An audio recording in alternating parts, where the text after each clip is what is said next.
네, 오늘의 정치권 이슈 최창렬 용인대 특임 교수, 이종훈 정치평론가 두 분과 이야기 나눠보겠습니다. 어서 오십시오. 안녕하세요. 안녕하세요. 먼저 국민의힘 3일차 공천 심사, 조금 전에 어제 2차 면접 후에 단수 공천 결과 발표가 나왔는데 가장 먼저 눈에 띄는 지역은 어디였습니까? 먼저 이종훈 평론가님.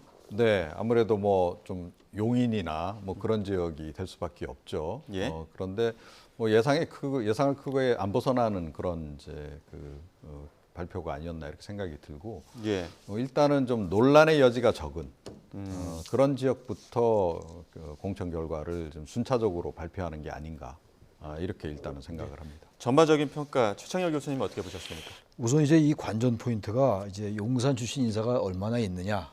뭐 아직 예. 많이 남았습니다만 예. 그 부분하고 이제 내각 출신들이 얼마나 있는지 뭐 이런 부분들이 이제 관전 포인트일 텐데 예. 지금 이제 어제 1차 발표 때는 이제 용산 출신 한 명도 없었어요. 예. 근데 오늘은 보니까 뭐 김은혜 뭐 전 수석, 예. 뭐 김은혜 전 의원이기도 합니다만 분당 의뢰에 이제 포함이 됐고 박문규 전 산업통상자원부 장관도 이제 수원병에 공천이 됐어요. 예. 그러니까 이런 분들이 내각 출신이고 또 대통령실 출신이죠. 아무튼간에. 그렇죠. 근데 김은혜 수석 같은 경우에는 네. 이제 경선을 하기로 이제 확정이 된 상황이고 그 중에서 이제 원희룡 전 장관은 일단 단수 후보 추천이 이제 확정이 된 상황. 원희룡 장관은 이제 전 장관은 예. 개항의 됐고 예. 단수 추천이 됐죠.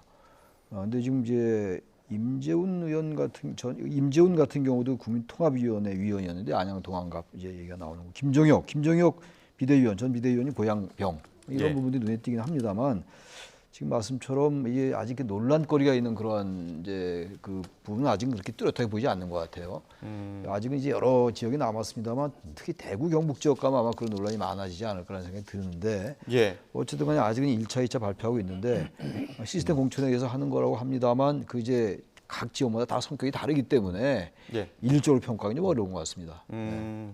지금 가장 많이 이제 앞서 최창렬 교수님도 말씀하셨지만 가장 뜨거운 감자가 되고 있는 지역구가 계양을 지역. 네. 이재명 대표와 지금 이제 단수 후보 추천으로 원희룡 전 장관이 이제 계양을에 출마를 하기로 확정이 됐기 때문에 명룡 대전 이런 이야기 많이 하지 않았습니까? 그런데 또 하나의 변수라고 해야 될까요? 유동규 전 본부장까지 출사표를 던져서 계양을은 어떻게 될까요? 네, 그러니까 뭐 굉장히 더욱더 관심 지역이 되지 않을까 싶긴 해요. 예. 그러니까 유동규 전 본부장은 뭐 아시다시피 이제 이재명 대표 대장동 관련해서 계속 폭로를 해왔던 바가 있기 때문에 이번에도 아마 집중적으로 이제 그 부분을 이제 많이 폭로를 하지 않을까. 새로운 폭로가 이제 어떤 게 등장할지 좀 이제 그런 부분에서 관심도 좀 모아지고 있고. 어찌 됐건 이재명 그 대표로서는 좀 사법 리스크가 살짝 잊혀져 가는 와중에 다시 이제 이게 좀 발목을 잡는 그런 또 이 계기가 되지 않을까, 뭐 그런 이제 우려도 일각에선 지금 나오고 있는 그런 그 상황이죠.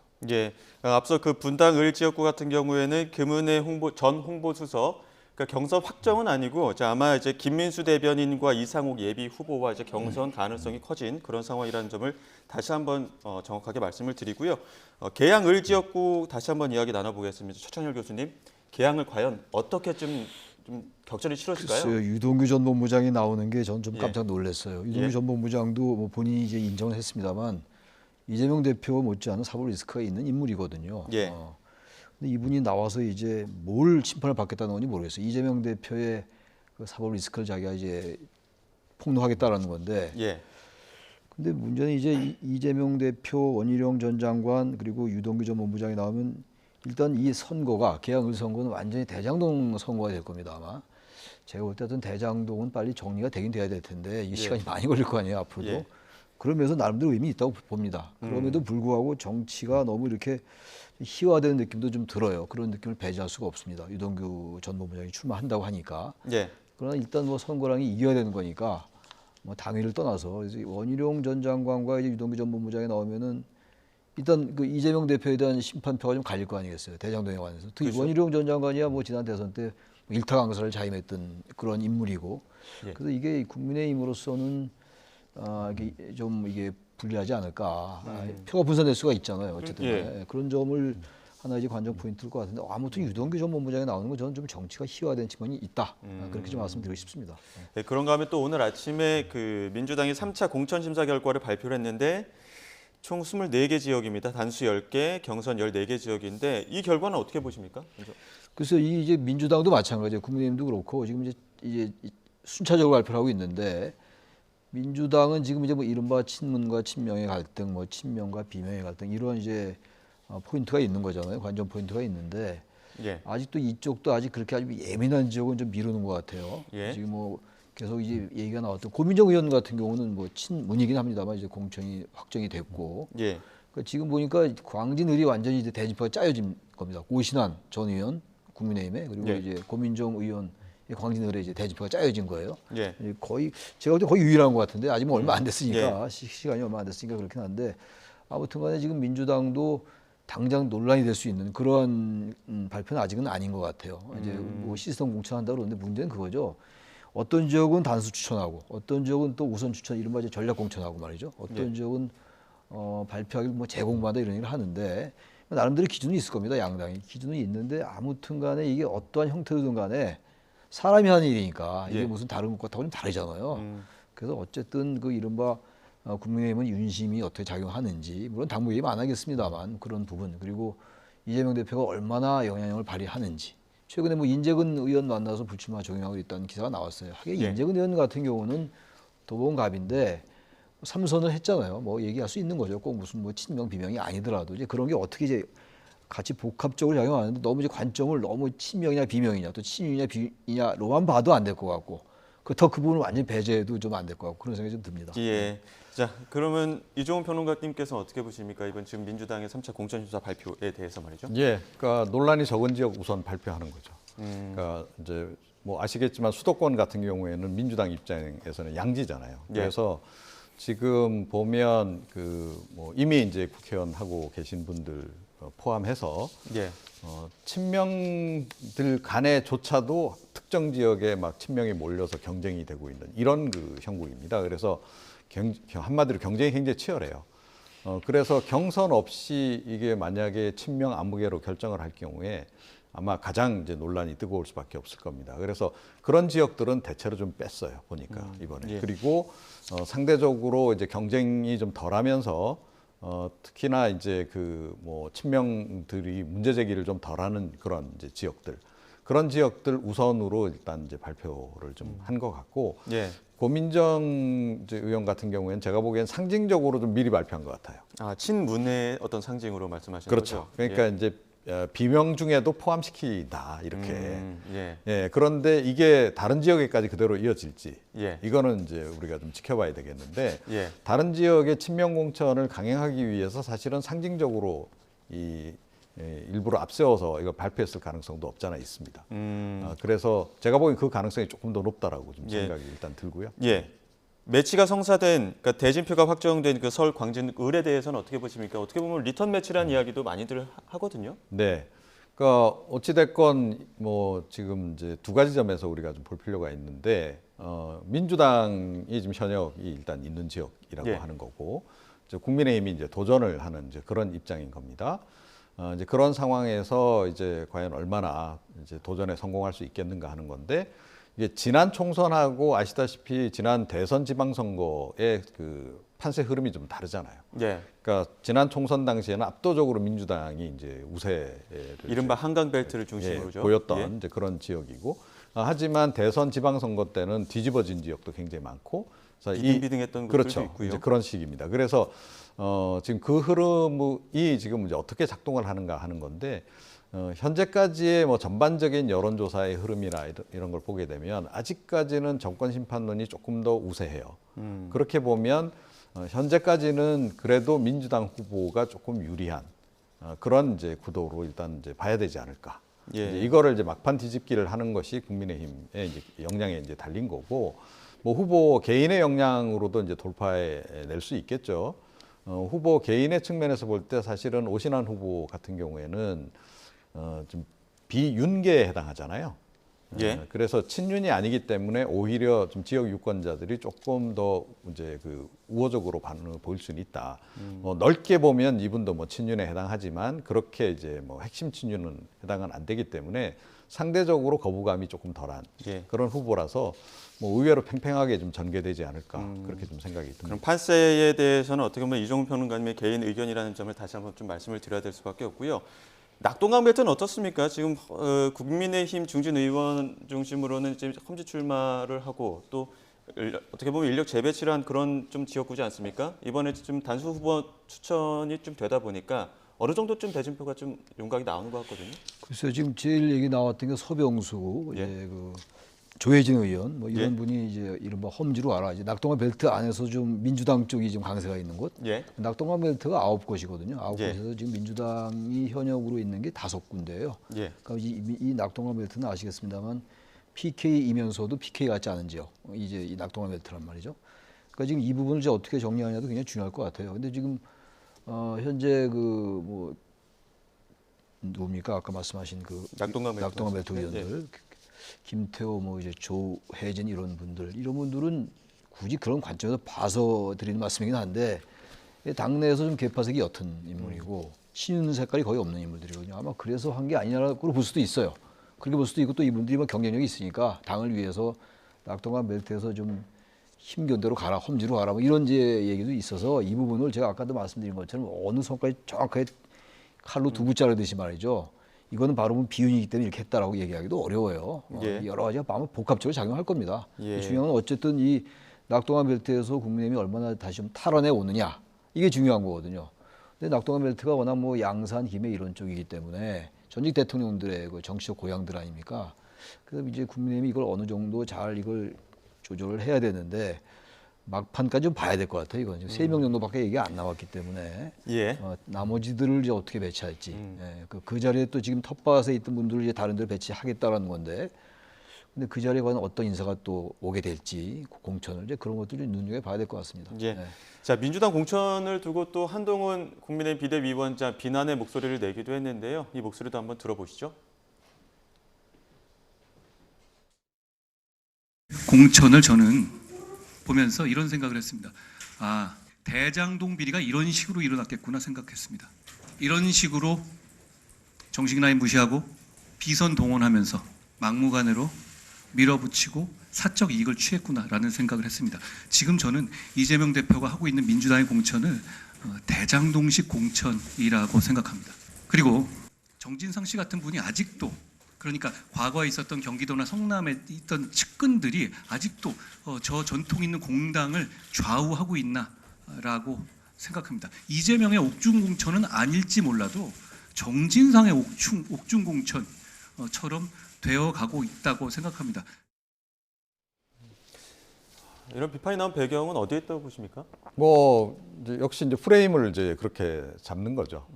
그래서 저쪽은 굉장히 불공정하게 공천이 진행되고 있다. 예. 그러니까 밀실에서 이재명 대표 중심으로 해서 몇몇이 모여서 그러니까 친명 공천을 이제 결국 강행하고 있다. 이제 이 얘기를 지금 이제 하고 있는 거죠. 예. 근데 아마 민주당 쪽에서는 당연히 또 이렇게 되면 이제 반사할 겁니다. 예. 그럼 뭐 당신들은 그런 거 없이 지금 진행하고 있느냐? 정말로 공정하게 진행하고 있느냐? 그런 문제 제기를 이제 할 수밖에 없겠죠. 예. 그래서 일종의 이것도 이제 프레임 전쟁을 지금 하고 있는 것으로 그렇게 일단 보입니다. 이제 보도를 보게 되면 이재명 대표가 심야회동 통해서 이제 보도 내용입니다. 노웅래, 기동민 등 현역 의원들 컷오프 논의했다고 하는데 이제 이런 부분들이 이제 현재 재판이 진행 중인 의원들에 대한 이야기도 있다 보니까 이제 이재명 대표와의 형평성 문제를 거론하는 거거든요. 어떻게 들으셨습니까? 당연히 형평성 문제 제기할 수 있죠. 예. 노웅래, 기동민 의원은 뭐 어쨌든 뭐 혐의에 연루돼 있는 분들이니까. 예.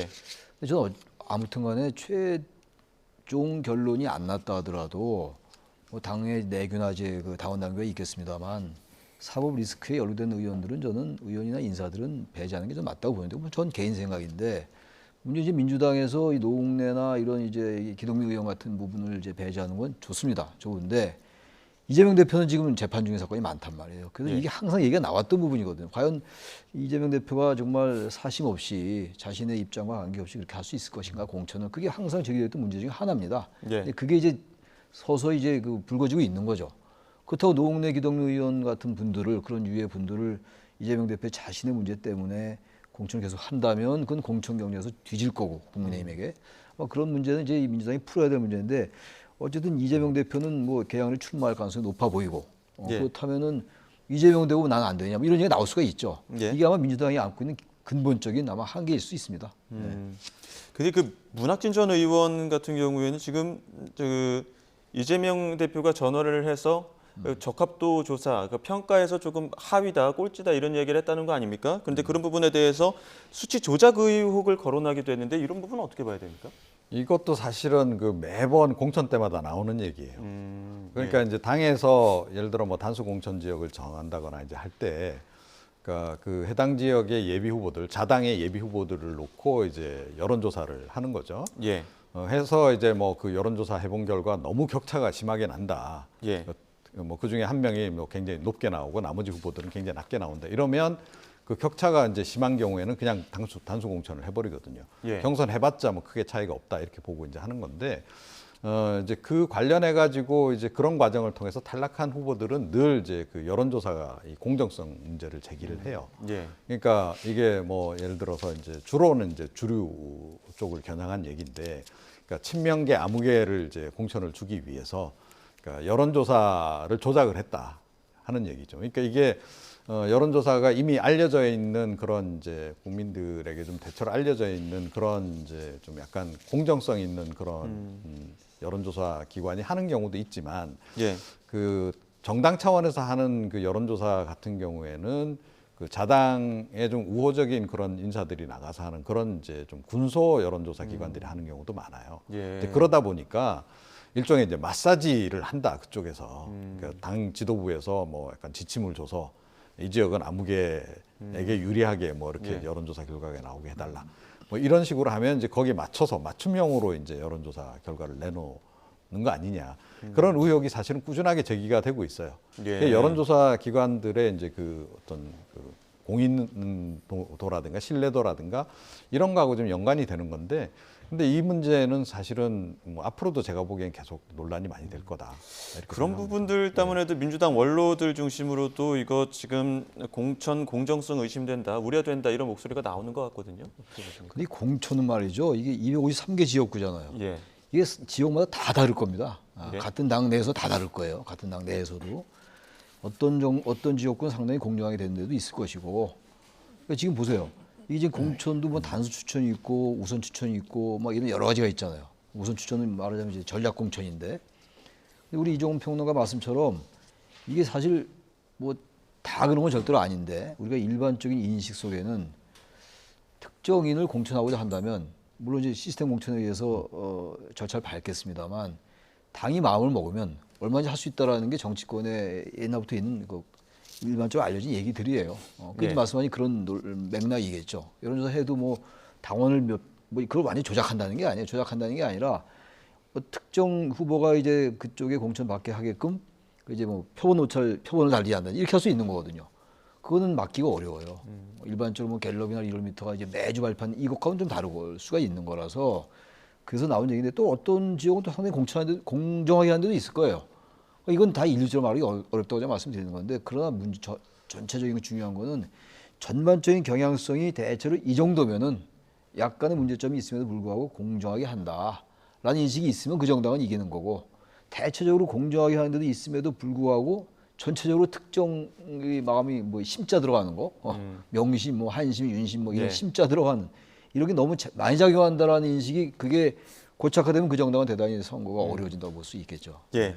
자, 공천 잡음으로 여야가 굉장히 시끄러운 상황에서도 여야 지도부가 각각 민생 현장을 찾기도 했습니다. 정책 공약들 내놓기도 했었는데 한동훈 위원장은 자립준비 청년들 만나서 홀로서기 지원 약속하고 또 했고, 표 안 돼도 관심 갖는 게 정치, 진짜 기능이다 이런 얘기도 했었고요. 또 이재명 대표는 소상공인 연합회 찾아서 소상공인 지원 약속하고 또 지역화폐 대폭 늘릴 것이다. 지금까지 해왔던 어떤 지역화폐 공약들을 조금 더 강조한 면이 있는데, 여야 지도부 행보는 어떻게 보십니까? 먼저 이종훈 평론가님. 네, 이 부분은 이제 개혁신당이 내놓은 일련의 정책, 개혁 정책에 대해서 굉장히 의식을 지금 많이 하고 있는 거죠. 예. 예, 그러니까 그쪽에서 내놓은 공약을 보면 이렇게 프레임을 걸기가 굉장히 좀 어려운 상황인 거예요. 그래서 예. 지난번에 이제 1년의 공약 발표하는데도 제대로 대응을 못 했거든요. 그게 뭐냐 하면 지금 양당의 그 선거 때 내놓는 공약집 내용을 보게 되면 거의 흡사합니다. 예. 예전엔 좀 달랐어요. 그런데 서로 막 카피를 뜨면서 거의 지금 흡사해져 있는데 그 상당 부분이 사실은 굉장히 포퓰리즘 공약이에요. 그래서 뭐 지역에 어디 뭐 도로 내주겠다, 뭐 예. 철도 뭐 해주겠다, 뭐 이제 이런 공약들이 많습니다. SOC 관련한 그런 공약들이 많이 있고 또는 대규모 이제 금액 지원, 뭐 금융 지원, 뭐 이런 것들로 이제 이루어져 있어요. 사실은 그게 좀 문제죠.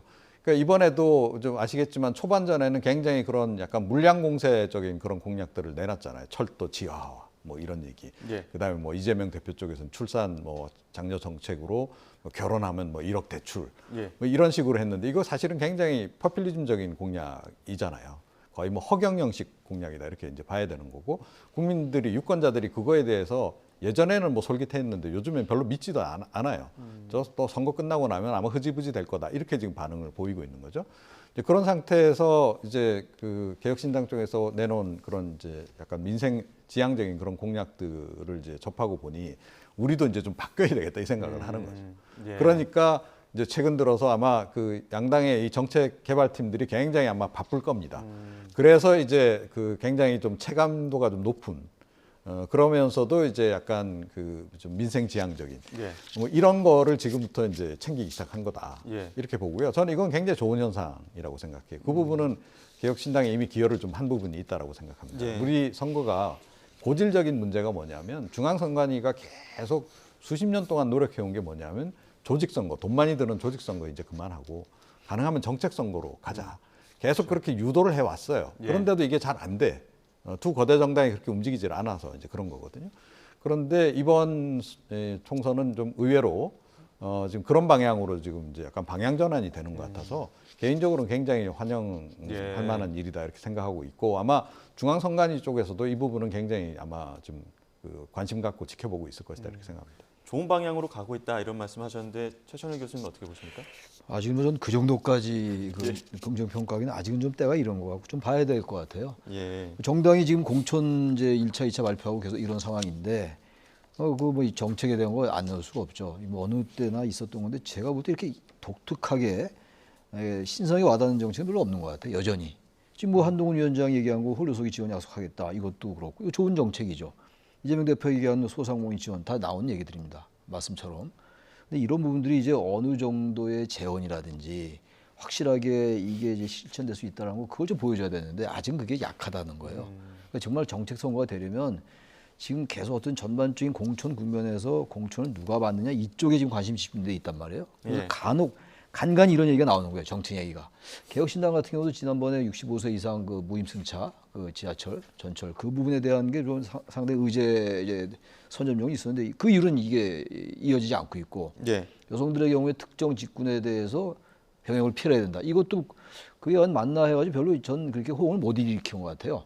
상당히 의미 있는 저희는 의제라고 생각합니다만 그래서 아직은 이게 우리 선거가 이게 정책 선거로 가기에는 아직은 조금 더 지켜봐야 되겠다. 그렇게 평가를 하려면 말이죠. 아직은 좀 예. 이른 것 같아요. 그 지금 총선이 2달 채 남지 않았는데 지금 검찰이 이재명 대표의 부인 김혜경 씨를 법인카드로 10만 원 식사 대접했다 이 혐의로 기소하지 않았습니까? 이 부분은 어떻게 변수로 작용할 거라 보십니까? 그래서 이재명 대표도 기소됐고 이제 부인도 기소가 된 거거든요. 저는 그래서 지금 이재명 대표의 사법 리스크가 거의 지금 보도가 안 되고 있어요. 지금 예. 보도가 안 되고 있고 아까 잠깐 얘기가 지나갔습니다만 이제 유동규 씨가 출마한다고 하니까 이게 재조명될 수가 있는데 김혜경 씨 법카가 다시 얘기가 나오니까 이거 이재명 대표가 알았을 가능성이 크다. 당시 경기도지사가 이런 얘기도 있단 말이죠. 예. 그렇게 된다면 이거 선거 바로 앞두고 이건 뭐 민주당에게 특히 이재명 대표가 지역구에 직접 출마하는 거 아닙니까? 아직은 확정은 안 됐습니다만 예. 민주당이나 이재명 대표에게는 대단히 불리한 프레임일 수밖에 없죠. 예. 네. 이종훈 평론가님 어떻게 보십니까? 네, 그럼에도 불구하고 지금 조금 전에 이제 말씀하셨듯이 사법 리스크 관련한 보도 요즘에 별로 그렇게 보도를 많이 타고 있지도 않고 예. 유권자들도 초반에 비해서는 관심도가 굉장히 많이 떨어졌어요. 그러니까 피로도도 좀 많이 작동하는 것 같고, 그러니까 검찰의 발표 같았으면 뭐 벌써 이제 사실은 뭐 형사처벌 받고 유죄 판결이 나와도 여러 개 나왔어야 되는데 실제로는 그렇지 않다는 거고, 그다음에 이제 이 한창 이제 지난 여름에 이제 보도가 많이 나오기도 했습니다만 결국 뭐 이 핵심 의혹과 관련해서 무슨 스모킹 건이 나왔냐 그렇지도 못한 상태라는 거죠. 그래서 뭐 거기에 이제 최근에 이제 다시 이제 김혜경 이제 여사 건이 이제 추가가 되는 이제 그런 그 양상인데 건수는 많음에도 불구하고 지금 결정적으로 뭐 이렇게 유죄 판결이 나온다거나 이제 이런 게 없는 거죠. 그래서 지금 현재까지의 상황은 결과적으로 검찰의 좀 판정패 상황이다라고 저는 봐요.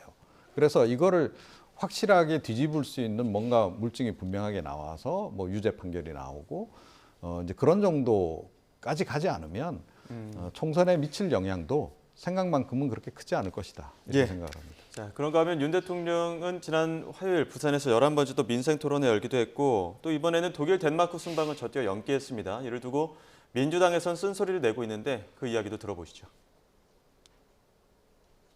윤석열 대통령이 질문을 피해서 기자회견도 열지 못하면서 불법적인 선거운동으로 전국을 돌아다니고 있어요. 사실상 이 부분에 대해서 선관위의 판단이 필요하다고 생각을 합니다. 그 선거 시기가 관련되면 이 선거에 영향을 주는 행위를 할 수 없는 게 공무원들입니다.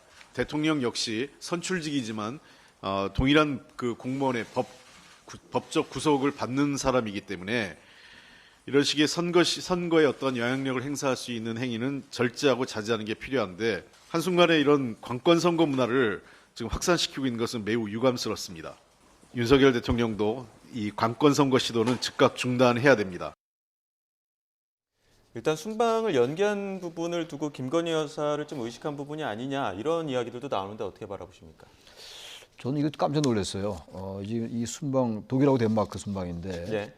이거를 특별한 설명 없이 국민에 대해서 특별하게 설명하지 않고 뭐 대통령이 연기했다는 거 아닙니까? 보도에 의하면 이유를 알아야 될 거 아니에요. 과거에 이제 박근혜 전 대통령 같은 경우는 이제 메르스 때문에 국민에게 설명했고 또 어떤 경우는 그 우리가 순방하려는 그 대상 국가에서 문제가 생겨서 이제 안 가는 경우 있어요. 이거 아무 문제가 없죠. 이번 같은 경우는 독일 덴마크 방문을 예정돼 있었는데 지금 뭐 기업에서는 뭐 일부 사절도 보냈다는 거 아닙니까?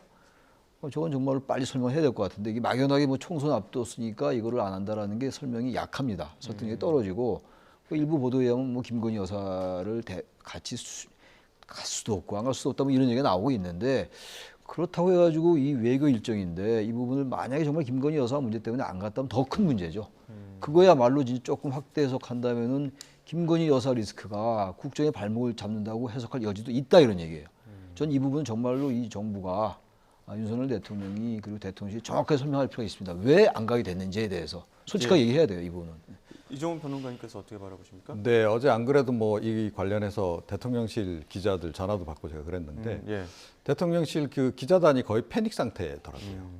그러니까 배경 설명도 없이 이제 이렇게 하는 데다가 보도 어제 오전 내내 사실은 엠바고 걸려 있었고 예. 또 보도를 내는 과정에도 그동안은 그래도 이제 대통령실 관계자 발로 해서 이제 설명이 나오잖아요. 그럼 이제 그거 참고해서 이제 기사를 이제 하다못해 쓰는데 그것도 인용하지 말라라고 이야기를 했다는 겁니다. 예. 그러면 도대체 뭐죠? 그러니까 연기는 했다라고 하는데 설명이 없고 그럼 책임 있는 관계자 발로라도 그러니까 직접 뭐 실명을 안 밝히더라도 대통령실 관계자 발로라도 뭐 이렇게 기사를 낼 수 있게 해줘야 되는데 그것조차 못하게 하니까 그야말로 추측성 기사만 쓸 수밖에 없는 그런 상황이 돼버린 거예요. 이게 정상적인가요? 예, 이건 굉장히 심각한 문제다라고 저는 생각을 합니다. 그러니까 뭔가 지금 대통령실의 좀 이 기능이 좀 이와 관련해서 뭐 다른 부분까지는 모르겠는데 이번 순방건과 관련해서는 정상적으로 지금 돌아가지 않는 거예요. 그러니까 대통령실 관계자 발 보도까지 왜 못하겠습니까? 누구도 책임 있게 이야기를 못하는 상황이라는 얘기거든요. 예. 그러니까 이거는 지금 대통령실 지금 기능 자체 지금 특히 외교 분야와 관련해서 기능이 지금 약간 정지된 상태가 아닌가 싶어서 굉장히 걱정이 됩니다. 예, 알겠습니다. 여기까지 듣도록 하겠습니다. 지금까지 최창렬 용인대 특임 교수, 이종훈 정치평론가 두 분과 함께했습니다. 오늘 말씀 고맙습니다. 네, 고맙습니다.